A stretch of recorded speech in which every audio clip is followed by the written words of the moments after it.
लेकिन मीरा जी, बाबा और जो कथावाचक हैं नृत्याचार्य जी, वो कह रहे हैं कि उन्होंने सबके लिए नहीं कहा, उन्होंने कुछ महिलाओं के लिए कहा। गलत तरीके से उनके बयान को पेश कर दिया गया। तो वो कौन सी जो कुछ महिलाओं के लिए कहा था, वो महिलाएं कौन सी हमारे सामने लेके आओ।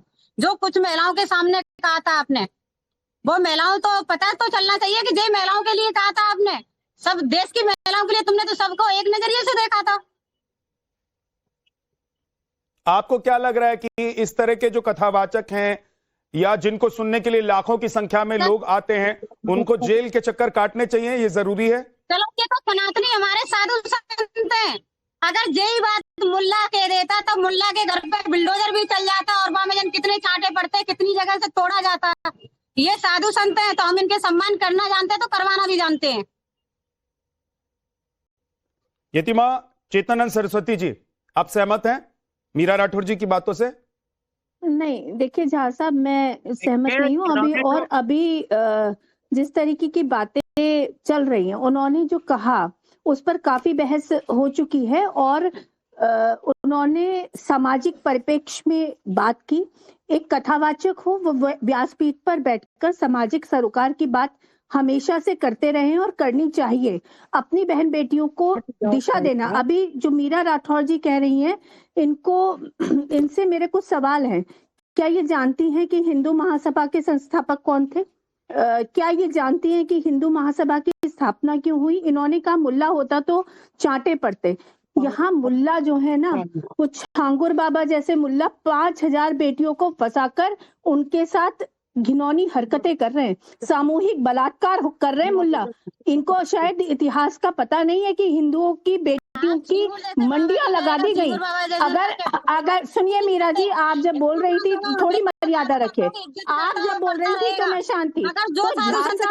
ये भारत है, ये संस्कृति और संस्कारों का देश है। यहाँ नग्नता, पूर्णता और भोग्यवादी की कोई स्थान नहीं है। यहाँ पूज्य है। यहाँ स्त्री को भोग्या प्रस्तुत करना अपराध माना जाता है, नैतिक अपराध है। कानून के दृष्टि से क्या सही क्या गलत बात हो सकती है, लेकिन नैतिकता के मूल्य बताना एक कथावाचक का कर्तव्य है। और सामाजिक सरोकार की बात करना, सामाजिक सरोकार की बात करना, ये एक कथावाचक, एक संत, एक साधु का कर्तव्य है। यही लोग हैं जो यही लोग हैं जो सनातन को बदनाम कर रही हैं। नहीं, मीरा जी हिंदू महासभा के संस्थापक कौन थे? मीरा जी, जिस हिंदू महासभा से आप आती हैं उसके संस्थापक कौन थे? क्या रावण ने इस वजह से उठाया था? आपकी भाषा जो है ना, आपकी मीरा जी, आपकी भाषा शैली जो है वो बता रही है कि आपका व्यक्तित्व क्या है। तो इसलिए मैं आपसे बहस में नहीं पढ़ना चाहती। मैं तो एक छोटा सा सवाल पूछ रही हूँ कि हिंदू महासभा की स्थापना क्यों हुई थी और उसके संस्थापक कौन है? जवाब दे रही हूँ, बताइए ना, हिंदू महासभा के संस्थापक कौन थे? तो मथुरा आ जाओ, आप मथुरा में भी जवाब देंगे। आ जाएंगे। मैं मथुरा आई थी। क्यों नहीं आओगे? हम तो वहां से आगरा से मथुरा आ सकते, तो आप नहीं आ सकते हो? अरे हम आए थे। आप मुझे ये बताइए, हिंदू महासभा के संस्थापक क्यों थे, कौन थे और उनकी स्थापना क्यों की गई थी हिंदू महासभा की? आप हिंदू महासभा से है ना? हिंदू महासभा के संस्थापक कौन थे? क्या हिंदू महासभा ने क्या सबका सम्मान करते हो, करते रहेंगे, मगर जो बहन बेटियों की बेइज्जती करेगा तो क्लियर हो जाता है कि एक सेकंड रुक जाइए। मीरा जी, मुझे लग रहा है कि पीछे से आपके वकील बोल रहे हैं, उनको बोलिए कि भाई वो कोर्ट में बोले, यहां ना बोले। यहाँ आपको बोलने के लिए हमने बुलाया। प्लीज भैया, या तो आप लोग तय कर लीजिए कि आपके वकील ही बोलेंगे, नहीं तो मैम आप बोल रहे हैं तो प्लीज, क्योंकि दोनों की आवाज एक साथ जा रही है, कुछ समझ में नहीं आ रहा है। जी बताएं। ठीक, सुजाता पांडे जी, आप कुछ कहना चाह रही हैं, बोलिए। देखिए, मैं तो ये कहूंगी कि जब एक स्त्री दूसरे स्त्री का इस तरह से एक सार्वजनिक मंच पे उसको सिर्फ छोटा दिखाने के लिए उसे जीके के क्वेश्चन करने लगे, तो मुझे लगता है कि ये इंटरनलाइज मिसोगिनी का सबसे बड़ा उदाहरण है। मदन मोहन मालवीय ने हिंदू महासभा की स्थापना की। इस बात का अगर मीरा राठौर को पता नहीं है, होना चाहिए था, लेकिन नहीं है, तो इसका मतलब ये नहीं कि अनुरुद्धाचार्य जो है वो स्त्रियों के लिए ऐसी अभद्र भाषा का प्रयोग करने का उनको सर्टिफिकेट मिल जाता है, नंबर 1। नंबर 2, मदन मोहन मालवीय की बात, मदन मोहन मालवीय ही थे जिन्होंने विधवा विवाह, नहीं बोली ना, तो मदन मोहन मालवीय, मीरा जी सुन लीजिए मेरी बात, बताओ ना, तो मीरा जी आपके पक्ष में बोल रही हैं वो, एक मिनट सुन लीजिए मैडम। ये जो बात हो रही है उस बात पे चलो, फालतू बातों पे मत चलो। मीरा जी आपके पक्ष में ही बोल रही हैं। मीरा जी आप ही के पक्ष के बोल रही हैं, आप सुजाता पांडे आपके पक्ष में ही बोल रही हैं, थोड़ा धैर्य रख के सुन लीजिए, एक साथ बोलेंगे किसी को कुछ समझ में नहीं आएगा। दूसरी बात ये है कि ये वो देश है विद्या जी जहां पे स्त्रियों को देवी का स्थान दिया गया। अनुरुद्धाचार्य जी किसकी महिमा मंडन करते हैं? वो राम की करते हैं। मर्यादा घर चली जाती हैं। आपको लग रहा है वो एक सही मैसेज देकर समाज में एक अच्छे वातावरण को क्रिएट करने की कोशिश कर रहे हैं, या वो अपमान कर रहे हैं महिलाओं की? जी विद्यानाथ जी सबसे पहली बात ये कि हम एक आजाद हिंदुस्तान में रह रहे हैं, तो सबको हक है अपने मन की बात रखने का। तो बस अनुराधाचार्य जी ने भी अपनी मन की बात रखी और उन कुछ औरतों को आईना दिखाया जो समाज में गंदगी फैला रही हैं।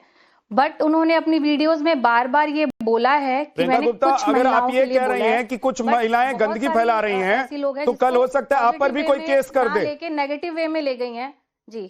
कल हो सकता है कोई आप पर भी केस कर दे कि आप महिलाओं का अपमान कर रही हैं। अगर मैं कुछ गलत, मैं खुद बोल रही हूँ कि मैं महिलाओं का अपमान नहीं कर रही हूँ। अगर इस चीज को नेगेटिव वे में ना लेके अगर पॉजिटिव वे में लिया जाए, तो अगर अच्छे से सोचा जाए, आपकी बात को पॉजिटिव वे में ले लें और अनुरुद्धाचार्य की बात को नेगेटिव वे में ले लें, ये कैसे हो सकता है? बातें तो वही हैं। उन्होंने सबको नहीं बोला है, उन्होंने कुछ महिलाओं को बोला है। और आप भी इस समाज में रह रहे हैं, आपको भी पता है कि समाज में क्या चल रहा है। आप अच्छे से जान रहे हैं आजकल समाज में क्या चल रहा है, किस तरीके से लोग लिविंग में रहते हैं, वहां पे नशे करते हैं, क्लबों में जाते हैं, गंदी आचरण कर रहे हैं आजकल की लड़कियां।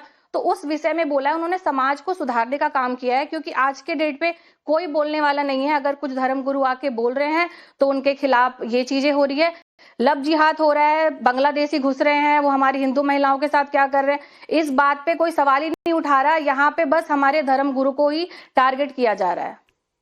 साध्वी हर्षा रिछारिया जी, क्या सच में एक कथावाचक हिंदू धर्मगुरु को टारगेट करने की कोशिश है, या उन्होंने जो किया उसके बाद महिलाओं की भावना आहत होना यह लाजमी है और इसीलिए मामला कोर्ट तक पहुंच गया है? आप सबको जय श्री राम। देखिए, जो उस वक्त 4 महीने पहले जो भी बयान आए थे, हम सारे यहाँ धर्म गुरुओं के बारे में बात नहीं कर रहे, हम सारी महिलाओं के बारे में बात नहीं कर रहे। बाद में जब महाराज जी ने बोला कि भाई मैंने कुछ लड़कियों या कुछ महिलाओं के ऊपर ये टिप्पणी की थी, तो वो वीडियो सामने अभी तक क्यों नहीं आया है? अगर शायद आ जाता वो वीडियो सामने, तो काफी लोगों के मुंह बंद हो चुके होते, लेकिन वो वीडियो सामने नहीं आया जिसमें कुछ शब्द का प्रयोग हो। अब उनका कहना था कि 25 साल की बेटी जब हो जाती है, लड़की हो जाती है, तब तक 10 जगह वो अपनी जवानी लुटा चुकी होती है, इसलिए लड़कियों की शादी कम उम्र में हो जानी चाहिए।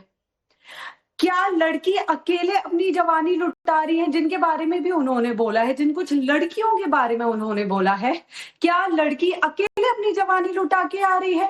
क्या उसमें लड़का कहीं भी शामिल नहीं है? क्या लड़कों का, पुरुषों का कोई उसमें हस्तक्षेप नहीं है? लड़कियां मिलकर अपनी जवानी लुटा रही हैं क्या?